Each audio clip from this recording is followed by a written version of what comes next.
가슴에 얹힌 커다란 돌덩이를 꺼내놓고 싶다며 제보를 해온 남자. 이제 이 상황이랑 그 얘기를 하면은 호흡이나 이런 게 좀 안 돼서 갑자기 이게 맥박이 빨리 뛴다거나 뭐 이런 것 때문에 정신과 진료도 받고 있고 약도 먹고 있고.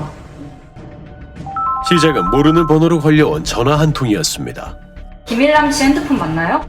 네, 맞습니다. 권일숙 씨 남편분 맞으시죠? 지금 제 남편하고 불륜을 저질렀다고요. 이게 뭐지? 어떻게 돌아가고 있는 건데 나한테 전화가 제대로 온 게 맞나? 그래서 폰도 다시 확인해봤어요. 번호도 확인해보고. 아내의 불륜 사실을 알려온 전화. 외도성대는 바로 아내의 테니스 코치였습니다. 아이고야. 그러고 보니 그간 이상한 점이 많았답니다. 2년 전 테니스를 시작하고부터 점점 변해갔다는 아내. 뭐 저랑 연락이 안 된다거나 운동 시간이 끝났는데도 연락이 안 되거나 이런 경우가 되게 많아서 주말이 그런 날도 테니스 대회가 있다, 시합이 있다 이러면서 뭐 언니들하고 회식을 한다 아니면 뭐 시합 구경을 하러 한다 이러면서 술 먹고 늦게 들어오는 경우도 많고. 자연스럽게 다툼도 많아졌습니다. 다툼이 많아서 녹음까지 해놓을 정도였던 녹음도요.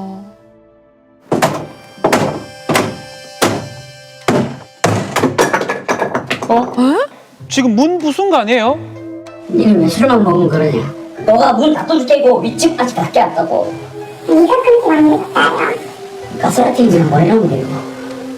근데 더 이상 하지 마, 꼬시지 마. 제가 물어봤죠. 사람은 아니야. 모른대요. 그러면 테니스 코치 누구냐 했더니 뭐 모르는데 그 왜 자기는 모르는 사람이다. 그런 적이 없다. 증거가 있냐? 증거 보여달라 이렇게 얘기하는 거야. 모른다던 아내의 말은 거짓이었습니다. 이랑 제 아내가 그 아내 먼저 불려가가지고 그 사실을 인정하고 드셔가지고 무릎 꿇고 울면서 싹싹 빌었대요. 네, 이 내용인데요. 삼자 대면까지 했다는 아내의 목소리. 인정하는 사람 있다고 막. 인정해서 왔어요. 죄송합니다. 뭐하는 짓거리야 지금? 가서 있는 사람 아니에요? 이게 제가 더 할나요? 다음부터 이런 일 없도록 할게요. 가족의 행복과 신뢰는 너무도 쉽게 깨져버렸는데요. 무엇보다 충격적이었던 건 바로 그 둘의 1주년 기념 여행을 아이들을 데리고 가서 몰래 만났더라고요. 저한테는 본인 친구와 친구네 아이들하고 여행을 간다고 해놓고 알고 봤더니 그때 그 같은 장소에서 만났던 걸로 알고 있어요. 아이고 세상에. 결국 이혼 소송을 결심하게 된 일남 씨. 누가 들어오시는데요? 저분 또 누굽니까? 힘든 시기를 보내던 그때 연락을 해온 사람이 있었습니다. 좀 잠을 좀 주무세요 요새? 조금 기존에 먹던 수면제 양이 부족해서. 잠이 아니고 지쳐서 아마 쓰러진 것 같아요. 아 심리 상담하는 분인가요? 살면서 한 번도 상상해 본 적 없던 인연을 갖게 된 두 사람. 두 분은 어떤 사이신 거예요? 저희는 테니스 코치로 인해서 그냥 가정이 파괴된 피해자분들입니다. 피해자. 매도녀가 이제 저희 아이들입니다. 공통점도 되게 많아요. 외박을 하기 시작했고요. 애들한테 소홀해졌고요. 연락이 안 되는 거. 연락도 잘 안 됐고 어린이날도 심지어 나갔으니까요. 뭐 이제 관계에도 좀 거부하고 하더라고요. 네, 뭐 그것도 마찬가지인 것 같아요. 두영 씨는 테니스 황 코치의 또 다른 피해자였습니다. 서로 한 번씩 아픔이 있었거든요, 저희 가정은. 그리고 아내는 아기가 한 명 있었고요. 저는 혼자였는데 그래서 제가 되게 어렵게 시작을 했어요. 어렵게 시작한 만큼 더 애틋했던 부부. 힘든 시련도 함께 이겨냈습니다. 아내가 유방암 판정을 받았어요. 7년을 같이 아이고. 뭐 항암이랑 약물 치료를 하면서 그렇게 되게 힘겹게 보냈어요. 2022년도에 완치를 했죠. 판정을 받고 되게 기뻐했던 기억이 있습니다. 완치 판정 받고 이제 테니스를 배우고 싶다고 해서 그럼 테니스 배우라. 그런데 테니스를 시작한 후 아내는 다른 사람이 되어버렸습니다. 1시대도 안 들어오고 2시대도 안 들어왔어요. 제가 5시 출근인데 새벽 5시까지 집으로 안 들어오는 거예요. 아유, 외박을 한 거네요? 좀처럼 끝나지 않았던 테니스 강습. 아내가 향한 곳은 숙박업소였습니다. 제가 물어봐서 왜 꼭 거기서 갔어야 했냐고 이러니까 너무 당당하게 만날 데가 없었대요. 네? 야, 만날 데가 없어서 성인 남녀가 모텔에서 만나냐 이러니까 왜 외박할 수 있지 이렇게 얘기하는 모습이 제가 아는 그 친구가 아니었어요. 그때는 이미. 아유, 와. 한 남자로 인해 무너져버린 두 가정. 해야 되니 맞습니까? 오주세요. 네. 아, 저분은 또 누구신가요? 상처받은 이 둘을 소개해준 사람은 황코치의 아내였습니다. 아, 상코치 피해자 모임 뭐 그런 느낌이에요. 소송은 진행 열심히 좀. 들어갔어요. 네. 받았다고 해. 아, 네, 받았어요. 두 남자는 테니스 황코치에게, 세진 씨는 각각 두 남자의 아내에게 상간자 위자료 청구 소송을 진행 중입니다. 그럼 지금 이랑 같이 하고 있어요. 아니, 저는 상간녀 먼저 하고, 아이고. 이제, 하고, 그 다음에 그 나머지 2명. 나머지? 나머지 2명이요? 2명을 먼저 하고, 그 순서가 아마 그렇게 됐어요. 상간자가 4명이에요? 황코치가 만난 사람은 두 사람의 아내뿐이 아니었습니다.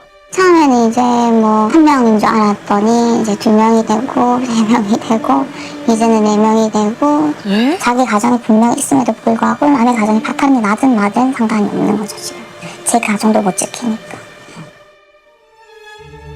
달콤했던 결혼의 행복은 너무도 짧았습니다. 결혼하고 1년 좀 지났나?부터가 약간 느낌이 좀 쎄하더라고요. 뭐 이제 애쓴자랑 바람이 났다. 뭐 하는 사람이다. 라고까지 소문이 난 거예요. 동호인들 사이에서.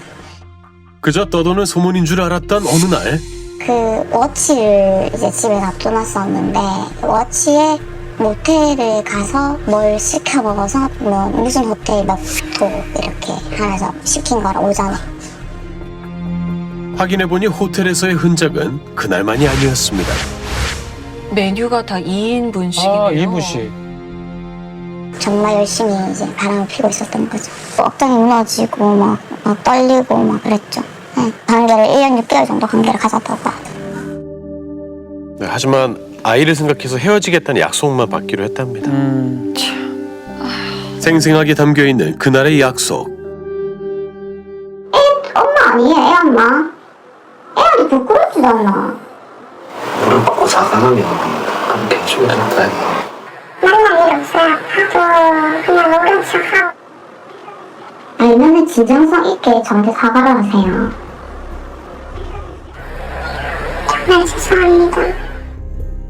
이렇게 일단락된 줄 알았던 남편의 외도. 그런데 어느 날 남편은 갑작스럽게 이혼을 요구해왔습니다. 네? 아까 그 내연녀 계속 만나고 있었던 거 아닌가요? 다른 사람이었어요. 다른 사람. 알고 보니 황코치에게 또 다른 여자가 있었던 겁니다. 또 다른 사람?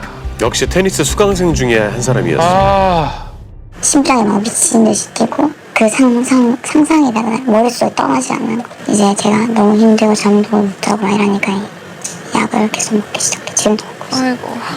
그러니까는 정신과 약을 본인 때문에 먹는데도 불구하고 남편은 반응이 이거였어요. 네가 정신이 그러니까 먹는 거지, 병원을 가는 거지. 약간 문제가 내한테 있다는 식으로 얘기를 하거든요. 결국 두 명의 상간녀에게 위자료 청구 소송을 결심한 세진 씨. 그런데 소송을 준비하던 중 또 다른 충격적인 사실을 알게 됩니다. 저희가 모텔에 증거 보전 신청을 했어요. 결정문 가지고 저희가 모텔에 가서 CCTV 영상을 받아봤어요. 받아보니까 저희가 원래 알고 있던 여성분 말고 에? 다른 여성분이 또 나왔어요. 또 있다고요? CCTV 속에서 뜻밖의 등장한 제3의 여인. 깜짝 놀랐어요, 사실. 왜냐면 흔치 않거든요. 그게 다가 아니었습니다. 예? 또요? 지속적으로 연락을 주고받았던 네 번째 여인까지 새롭게 찾아냈습니다. 상상이 못했던 경우인 거죠. 지금 뭐 그게 최대 몇 건까지 지금 되는 상황인 거죠? 한 4-5건 정도는 되지 않을까. 근데 그건 이제 앞으로 저희가 증거를 어떻게 확보하느냐에 따라서 좀 달라질 수 있다고 봐요. 까도 까도 계속 나오는 양파 같았던 남편의 행각. 자기가 약간 충동적인 그런 게 조금 없지는 않다. 근데 나는 누구 뭐 진짜 뭐 연예인들을 갖다 놔도 자기는 어떤 여자를 봐도 어느 정도 보고 나면 즐긴다. 자기가 병이 있다는 식으로 얘기를 하더라고요. 다툼 후 남편은 집을 나갔고 가출까지 했어요? 지금 가신 전화는 없는 번호입니다. 연락처까지 바꿨습니다. 홀로 어린아이를 키우고 있는 세진 씨. 남편은 생활비는 물론 양육비조차 주지 않고 있습니다. 약비는 언제부터 끊겼어요? 제가 어렵게 받은 게 5월 말에 한 번 받았었고요. 그 다음 6월 달 7월 때 받았던 지금 다 받았죠. 저는 지금 뭐 대출도 받았고 뭐 카드로 막 돌려도 하고 양육 서비스도 받고 이렇게 생활하고 있어요. 심지어 아이의 입원 소식에도 묵묵부답이었는데요. 아, 참. 그때 건강보험공단이었나? 전출됐다고 나오더라고요. 주소지가 바뀌었더라고요. 그래서 알게 된 거예요. 그 사이 남편은 전출 신고까지 했습니다. 그냥 몸만 나간 게 아니라 주소지까지 옮겼네요. 답답한 마음에 처음으로 남편의 주소지를 찾아간 세진 씨. 그런데 문 앞에서 서성거리기만 할 뿐 벨조차 누르지 못합니다. 그냥 심장이 약간 계속 뛰어요. 불편해요. 심장이 뛰어요? 네, 불편. 불안하서. 네, 뭐 혹시라는 생각이 막 뭐 여기 데리고 오진 않았겠지만 데리고 와서 같이 살고 있다고 쳤을 때 제가 마주하면은 그 저분 쓰는 심장이 그렇게 힘들어질 것 같아요. 이제 보면 제 또 머릿속엔 트라우마로 남을 거니까. 남편은 며칠 후 일이 없어 생활비를 주기 힘들다는 문자만 보내왔습니다. 생활비와 양육비를 끊고 사고도 없이 잠적해버린 남편 황코치. 그는 지금 어디에 있는 걸까? 제작진은 수십 곳의 테니스장을 탐문한 끝에 어렵게 그의 소식을 들을 수 있었습니다. 황코치가 지인의 테니스장에서 일을 하고 있다는 내용이었는데요. 안녕하세요. 제작진은 테니스장 안에서 황코치를 목격할 수 있었습니다. 아, 저 사람이 황코치인가요? 여전히 테니스 강습을 하고 있는 황코치. 뭐 일이 없어서 생활비 줄 수 없다고 하지 않았나요?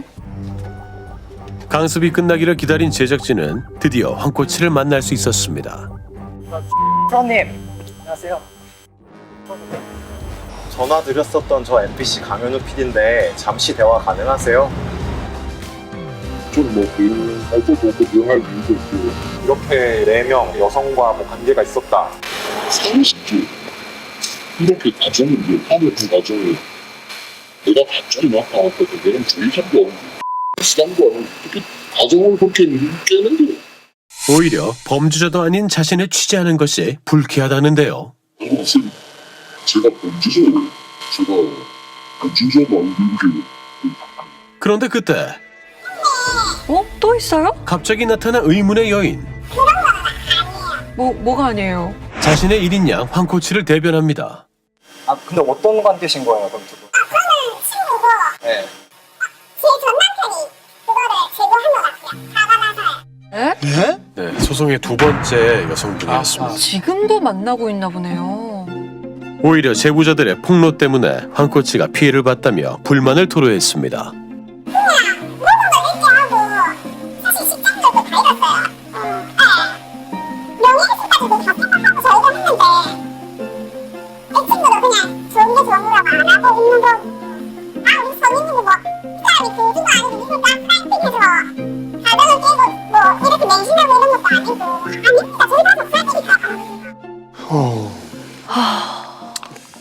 이건 아주 가장 그 악질적이면서도 사람의 도리가 아니기 때문에 남자하고 여자하고 한 번 그렇게 삐뚤어지면 주위 말은 잘 안 들으니까 좀 심하지만은 매장까지 시킬 그런 문제까지로 저는 생각하고 있어요. 한때는 범죄로 다스렸던 간통죄. 간통 사실이 신문에 등장할 만큼 사회적 시선은 엄했습니다. 유명인 뿐 아니라 일반인의 간통이라도 사회적 지탄을 받으며 논란이 되기도 했는데요. 사법연수원생 불륜 사건 기억하실 겁니다. 항소심 법원은 오늘 무죄를 선고했습니다. 간통죄가 폐지됐기 때문입니다. 62년 만에 간통죄가 폐지되던 날 1770명이 처벌을 피했고 9명이 석방됐습니다. 간통은 더 이상 범죄가 아니었습니다. 그 후 8년 한 외도 피해자들이 모여있는 커뮤니티엔 불만과 분노의 글이 가득합니다. 진짜 찾아가 보고 싶고 전화해서 욕이라도 하고 싶었는데 변호사님하고 얘기를 하는 과정에서 좀 접촉하지 말고 화가 나도 참고 연락하지 마시라. 제가 할 수 있는 한테 제일 최고로 할 수 있는 거는 상간남 소송밖에 없더라고요. 가정이 깨지고 이혼하고 파탄이 났는데 간통죄가 아니고 이제 상간남 민사소송이니까 그게 다예요. 제가 할 수 있는 건 그게 답니다. 무엇보다 피해자들이 가장 힘들어하는 것은 소송을 위한 증거를 직접 찾아야 한다는 겁니다. 그 전에는 형사적인 처벌이 가능했기 때문에 공권력이 투입이 가능했고 거기서 증거를 수집할 수 있었습니다. 근데 이제는 형사적인 처벌이 되지 않으니까 공권력이 거기에 투입할 수 없고 피해자들이 그 증거 수집을 하는 과정에서 오히려 불법적인 행위를 해서 형사처벌 대상이 오히려 되는 경우가 되게 많거든요. 그 불륜행위를 하는 두 사람 간의 대화를 몰래 녹취하는 행위도 불법행위. 배우자나 상간자의 차량에 위치 추적기를 설치하는 행위도 당연히 불법행위. 배우자와 상간자의 데이트 장면 추적을 하는 과정에서 역으로 스토킹으로 처벌되는 안타까운 사례들이 많이 늘고 있어요. 그래서 피해자 입장에서는 참 요즘에 증거 확보라는 것이 굉장히 어렵게 되었습니다. 듀영 씨 역시 아내의 외도 증거를 수집하는 과정이 가장 견디기 어려웠다고 합니다. 증거를 확보하는 것도 힘들고 되게 힘들었어요. 솔직히 진짜 저는 잠 안 자가며 매일 왔다 갔다 하고 추적하면서 제가 뭘 하고 있나 하는 생각도 들었어요. 그럴 수 있겠네요. 직접 증거를 마주하는 것은 악몽에 가까웠습니다.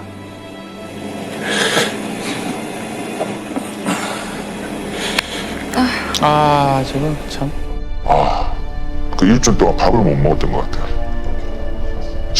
정확하게 지금 현재 13kg 정도 빠져. 2kg 불었는데 13kg 딱 빠졌어요. 지금 현재.